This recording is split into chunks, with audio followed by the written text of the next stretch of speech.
రెండు పార్టీలు కూడా నేను తిట్టినట్టు చేస్తా, నువ్వు కొట్టినట్టు చేయని విషయాలని డైవర్ట్ చేస్తూ రాష్ట్ర వ్యాప్తంగా ఉన్నటువంటి విద్యార్థులంతా ఫీజు రియంబర్స్మెంట్ కోసం బోనాల పండుగ జోర్దార్గా చేయాలని ఆలోచన చేస్తున్నారా? అయితే కిసాన్ ఫ్యాషన్ మాల్ లా అద్రిపోయే ఆఫర్లున్నాయి. జోర్దార్గా షాపింగ్ చేయండి. రోడ్లెక్కి సంతకాల సేకరణ చేసి గొడవ చేస్తూ ఉంటే ఫీజు రియంబర్స్మెంట్ ఇవ్వాల్సినటువంటి ప్రభుత్వం విషయాన్ని పక్కదారి పట్టించినందుకు ఒక ఆయన క్షుద్ర పూజలు అంటాడు, ఇంకొక ఆయన చర్చకు వస్తామా అంటాడు, ఇంకొక ఆయన తొడలు కొడతామంటారు.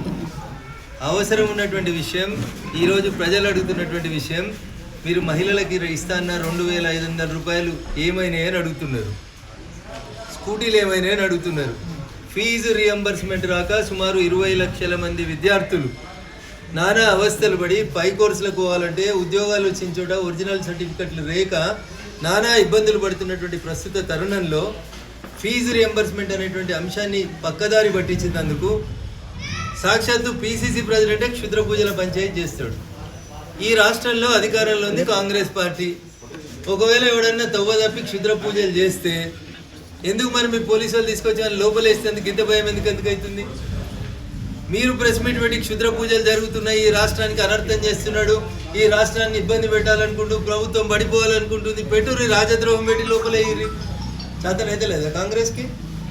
కార్ల కేసు అట్లా ఇడిచి పెడితిరి, కాళేశ్వరం ఇట్లా ఇడిచి పెడితిరి, ఉత్తగా నువ్వు కొట్టినట్టు చేయి, నేను తిట్టినట్టు చేస్తా, ఇట్లే ఒకరినొకరు తిట్టుకొని నటించుకున్నాడు తప్ప నిజాయితీగా ప్రజా సమస్యల పరిష్కారం పట్ల టీఆర్ఎస్కు చిత్తశుద్ధి లేదు, ప్రజలకు ఇచ్చినటువంటి హామీల్ని నెరవేర్చాలనేటువంటి ఆలోచన రాష్ట్ర ప్రభుత్వానికి లేదు.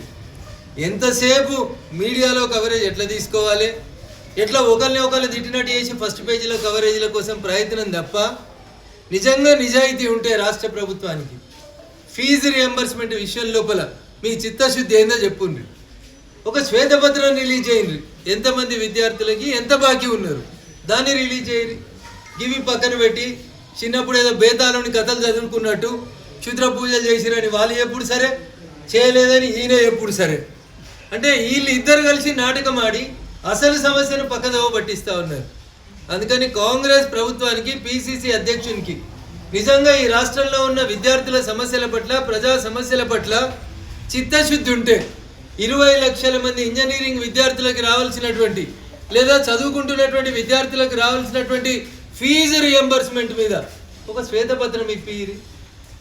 ఇది చేత కాదు కానీ క్షుద్ర పూజలు చేసిర్రు. ఎవరొద్దంటారు? మహేష్ అన్న తెచ్చి లోపల క్షుద్ర పూజలు చేసినోడిని ప్రభుత్వం పడిపోవాలని పనిచేస్తే రాజద్రోహం కేసు పెట్టు, దానికి నా దగ్గర ఆధారాలు ఉన్నాయని ఈయన ఒక రోజు చేస్తే చూపెట్టాను ఇంకొక రోజు, ఇవేం పంచాయతీ అన్న?